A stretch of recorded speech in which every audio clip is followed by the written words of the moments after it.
হরে কৃষ্ণ প্রভু বন্ধু মিত্র, এই হচ্ছে রাম মন্দিরের গেট। ভেতরে ঢুকতে দিচ্ছে না, মোবাইল নিয়ে প্রভু বন্ধু মিত্র দর্শন করুন। সব যাত্রী ঢুকে যাচ্ছে। আমি রাম মন্দিরের গেটে আছি, প্রভু বন্ধু মিত্র দর্শন করুন।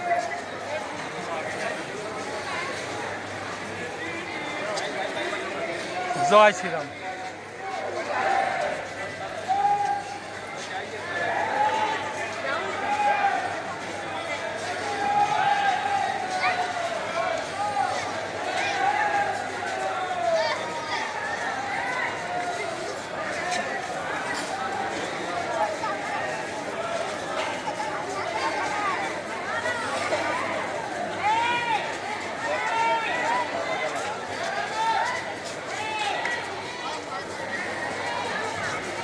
জয় শ্রীরাম।